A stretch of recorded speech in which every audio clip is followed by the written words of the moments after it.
সবাই কেমন আছেন? আশা করি ভালো আছেন। আজকে আমি রান্না করব চীনা হাঁসের ঝাল ভুনা। এর জন্য কিছু পেঁয়াজ মোটা করে কেটে নিতে হবে। এর মধ্যে আমি দেব দেশি আলু ও দেশি রসুন। কিছু মরিচ কুচি করে কেটে নিতে হবে।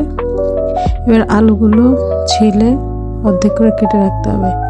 এবার মাংসগুলো ভালোভাবে এবার পরিষ্কার করে একটি ছাঁকনায় পানি ঝরাতে দিতে হবে। একটি কড়াইয়ের মধ্যে সামান্য তেল দিয়ে তার মধ্যে 1 চামচ লবণ, 1 চামচ হলুদ গুঁড়া দিয়ে ভালোভাবে লাল লাল করে ভাজতে হবে।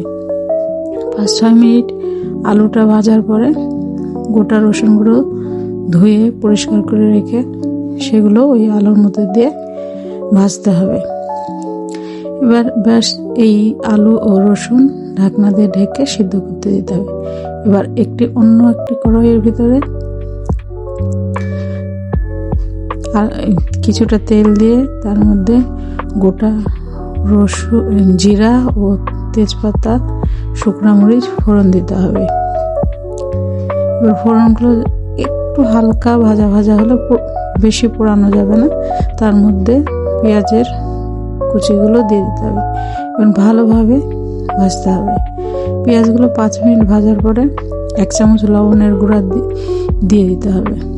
এবার 2 চা চামচ বা 2 টেবিল চামচ রসুন ও আদার পেস্ট দিয়ে পেঁয়াজের সাথে ভালো করে ভাজতে হবে। এবার 2 চামচ হলুদের গুঁড়া ও 3 চা চামচ শুকনা মরিচের গুঁড়া দিয়ে পেঁয়াজের সাথে ভালোভাবে ভাজতে হবে। সব পেঁয়াজ, রসুন, লবণ, হলুদ ভালোভাবে ভাজা হয়ে গেলে সবগুলোর মধ্যে 1 চা চামচ ধনার গুঁড়া ও 1 চা চামচ কাঁচা জিরার গুঁড়া দিয়ে সামান্য একটু পানি দিয়ে মশলাগুলো ভালো করে কষাতে হবে। এই সময় 1/2 চামচ গরম মশলা গুঁড়া ও 1/2 চামচ টেস্টিং সল্ট যদি বাসায় থাকে দিলে ভালো হয়। এবার সব মশলা ভালোভাবে কষাতে হবে। তারপরে মশলাগুলোর ভিতরে পানি ঝরানো হাঁসের মাংসগুলো দিয়ে দিতে হবে। হাঁসের মাংস ও মশলা আবার ভালো করে কষাতে হবে। এই ঝাল ভুনাটি করতে হলে মাংস মশলার সাথে এমনভাবে ভাজতে হবে যাতে মাংসগুলো পেঁয়াজের সাথে ভাজা ভাজা হয়ে যায়। ভালো করে কষে কষে ঢাকনা দিয়ে ঢাকতে হবে। আবার একটু পরে নাড়াচাড়া করে আবার কষাতে হবে। বেশ অনেকক্ষণ সময় নিয়ে এটা কষাতে হবে। যখন মাংসের ভিতর থেকে তেল ছাড়তে শুরু করবে তখন এই মাংসের ভুনাটা ভাজা হবে। তারপরে তার মধ্যে রসুন ও আলু ভাজাগুলো দিয়ে আবার কষাতে হবে। অন্য একটি কড়াইয়ে কিছুটা গরম পানি দিয়ে দিতে হবে এবং এই মাংস আলু একসাথে মিশিয়ে কষে কষে ঢাকনা দিয়ে ভালো করে বারবার কষাতে হবে।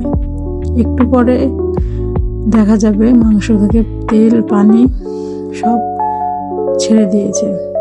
তখন বুঝতে হবে এটার কষানো হয়ে গেছে। এটার কষানোতে যাতে কোনো খামতি না থাকে, তাহলে এটার ভিতরে গন্ধ থাকবে। এবার কাঁচামরিচ কুচিগুলো দিয়ে দিতে হবে।